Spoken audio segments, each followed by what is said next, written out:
সাংবাদিকদের মুখোমুখি হয়েছেন বিরোধী দলনেতা, সরাসরি শুনবো কি বলছেন। যে বিশ্বকবি জাতীয় সঙ্গীত দিয়েছে, যে বাংলাতে মাতঙ্গিনী হাজরা শঙ্খ হাতে নিয়ে আত্মবলিদান দিয়েছেন, এই বাংলার মুখ্যমন্ত্রী লজ্জার।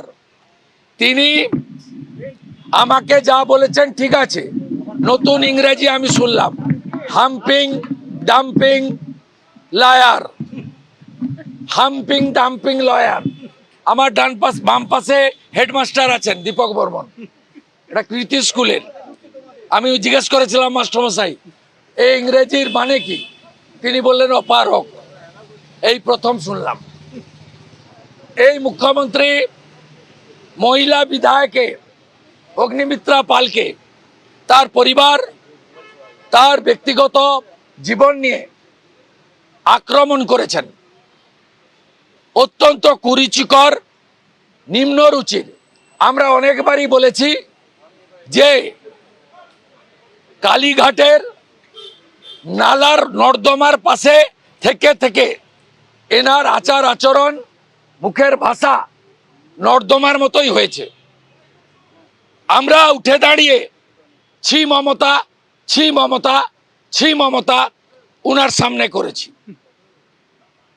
এবং বিশেষ করে ভারতীয় নাগরিক হিসেবে পাকিস্তানকে যেভাবে উনি আজকে প্রশংসায় ভরিয়ে দিয়েছেন, বলছে রাশিয়াও ভাইস চেয়ারম্যান, পাকিস্তানও ভাইস চেয়ারম্যান, IMF এর ঋণ, ADBI ঋণ, যেভাবে প্রশংসা করেছেন, এত প্রশংসা শাহবাজ শরীফকে তার দেশের লোক করেছে বলে আমাদের অন্তত জানা নেই। হয়ে গেছে আমার কথা। আপনি যে দুটো প্রস্তাব দিয়েছিলেন সেগুলো স্পিকার নিলেন না, অপারেশন সিঁদুর নামটাও বাদ থাকলো। স্পিকার নেবে না, স্পিকার নেবে না। তার কারণ এই স্পিকারের একটা চোখ বরাবর বন্ধ থাকে। উনি এত অসংসদীয় কথা আজ মুখ্যমন্ত্রী বলেছেন, দুটো তিনটো কথা বাদ দিতে বাধ্য হয়েছেন। এটা আমি বলে গেলাম।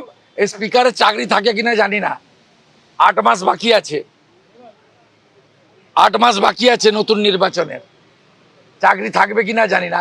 এই স্পিকার একটা চোখ বন্ধ রাখেন, এটা সবাই জানে। কিন্তু আমরা দেশের ইস্যুতে ওং বলা পর্যন্ত আমরা ছিলাম। আমরা সনাতনী ওং দিয়ে এই প্রস্তাবকে সমর্থন করেছি। দেশের প্রশ্নে ভারতীয় জনতা পার্টির কোনো কম্প্রোমাইজ নেই। আমি আমার বক্তব্যের শুরুতে বলেছি, বিজেপির সদস্যতা অভিযানের ফর্ম ফিল আপ করতে গেলে প্রথমে লিখতে হয় নেশন ফার্স্ট। এটা আমাদের দলের আদর্শ, প্রতিষ্ঠিত আদর্শ। দ্বিতীয়, আমরা স্বামী বিবেকানন্দের মাটিতে জন্মেছি, স্বামী বিবেকানন্দের মাটিতে ক্ষুদ্র পরিসরে হলেও কাজ করার সুযোগ পাচ্ছি। এখানে স্বামীজি বলে গেছিলেন তার আরাধ্য দেবীর নাম হলো ভারত মাতা। তাই আমরা ওদের ফাঁদে পা দিইনি, দেব না। দেশের প্রশ্নে জিরো টলারেন্স। এবং আমি যে দুটো পয়েন্ট বলেছিলাম ওদের বক্তব্যে স্বীকার করতে হয়েছে। টার্গেট কিলিং, ওরা লিখেছে এলো পাতাড়ি গুলি। ওদের বক্তব্যে স্বীকার করতে হয়েছে যে ধর্ম দেখে, আমরা হিন্দু ধর্ম দেখে বলেছি, ওরা বলেছে ধর্ম দেখে খুন হয়েছে, বলতে বাধ্য হয়েছে। ওরা আদিল শাহের কথা বলেছে, আমরা বলেছি রাষ্ট্রবাদী তো আছেই, ওই জন্যই তো ভারতরত্ন অটল বিহারী বাজপেয়ী APJ আব্দুল কালামকে দেশের রাষ্ট্রপতি করেছিলেন। নরেন্দ্র মোদীজি নাজমা হেপতুল্লাহ, আরিফ মোহাম্মদ খানকে তিনি রাজ্যপাল করেছেন। বলছি মুখ্যমন্ত্রী বক্তব্য রাখতে গিয়ে একবার ভুল করে বলে ফেললেন অপারেশন সন্ত্রাসবাদ, দ্বিতীয়ত উদয়ন গুহ বলছেন আমি যা বলেছি বেশ করেছি। এই মানসিকতাগুলো আসে কোথা থেকে? এরা দেশবিরোধী কথা বলে। উদয়ন গুহকে তো অবিলম্বে পাকিস্তানে পাঠিয়ে দেওয়া উচিত প্যাকেট করে। আর মুখ্যমন্ত্রী যে বলছেন অপারেশন সন্ত্রাসবাদ, ভুল করে বলে ফেলেছেন অপারেশন সন্ত্রাসবাদ। আরে উনি কি বলেননি, শাহবাজ শরীফের সবচেয়ে বড় গুণমুগ্ধ পশ্চিমবাংলার খালা, খালা আজকে পাকিস্তানের পক্ষে ব্যাটিং করেছেন, ফুল ব্যাটিং। বলছেন বেশ হ্যাঁ, করেছে। খালা আজকে একদম পুরো ব্যাটিং করেছেন। খালা বলতে পারেন, বুবু বলতে পারেন, আপা বলতে পারেন, ফুফা বলতে পারেন, পুরো ব্যাটিং করে গেছেন পাকিস্তানের হয়ে। মুখ্যমন্ত্রী প্রথম থেকেই ভয়ঙ্কর উত্তেজিত এবং বিজেপি প্রশ্নে বারবার আপনাদেরকে আক্রমণ। আমরাও উনাকে জবাব